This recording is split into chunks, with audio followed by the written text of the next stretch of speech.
I genuinely don't know what you're going to say in answer to this question. You're a confident man that the Conservatives are going to do well, but I think you will concede that the Conservatives are not going to win every seat in Scotland. Not every seat. In a seat, which is a marginal SNP Labour seat. Which of those two parties would you prefer to win? OK, I will answer the question, but before I do so, I just want to stress one thing.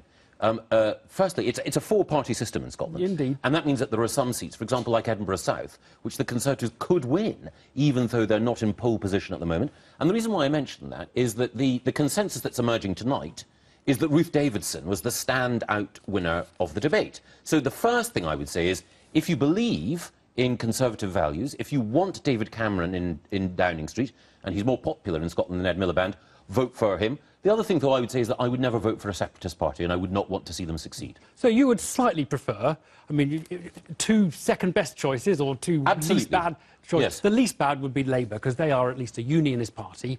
You're not left of centre like them, but you would rather Labour than the SNP. Let me stress, I want everyone who believes in Conservative values to vote Conservative. Of course. But you're asking me a question which is about what's in my heart. Yeah. In my heart, I would rather have someone who believed in the United Kingdom in the United Kingdom Parliament. You've been really, really clear about that. And yes. So you would rather, for example, Labour came in with 50 seats in Scotland and the SNP with 9, rather than the other way round, which is what it's kind of looking like it might be. Well, I can't influence those people who are swithering between Labour and the SNP. What I can do is I can explain to voters on both sides of the border the consequences of having a Labour-SNP coalition. Because the curious thing is that, as we saw from Nicola Sturgeon's pitch tonight, she was saying, if you vote for me, you can have both Ed Miliband in Downing Street and me driving him further to the left. And I think for voters in Scotland and England, who are broadly in the political mainstream,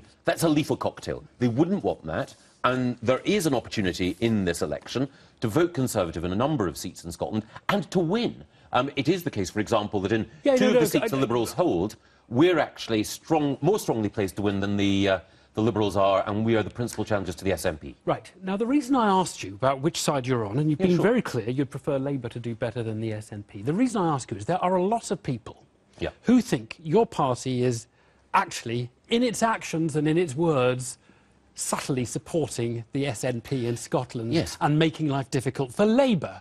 And that's a really interesting thing, because that implies that you really want the SNP to win to help you get to Downing Street. Absolutely not. You know, Labour SNP MPs are interchangeable in the sense that they're on the opposite side to us.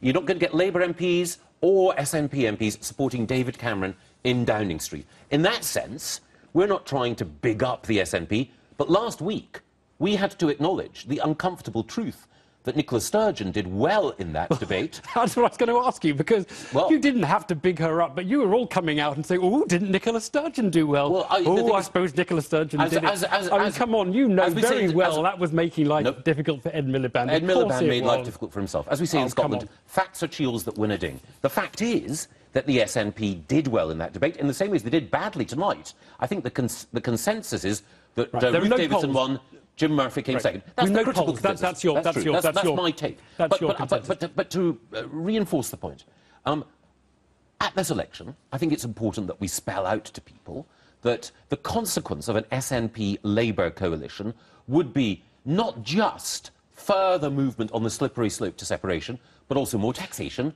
more borrowing, an end to the welfare cap, and an end to our independent nuclear deterrent. A lot of people, many in your own party, yes, think that stirring up nationalist passion in England about Scottish people coming here and telling Labour what they're going to do in England is going to raise all sorts of passions in Scotland, and particularly anti-union passions in Scotland. So, for example, a poster with Ed Miliband in the pocket of Alex Salmond, that stirs up passions here, stirs up passions about the whole debate. Also, incidentally, tell the Scottish, vote SNP if you want to have power in Downing Street. What it does is it starkly points out the contrast at this election.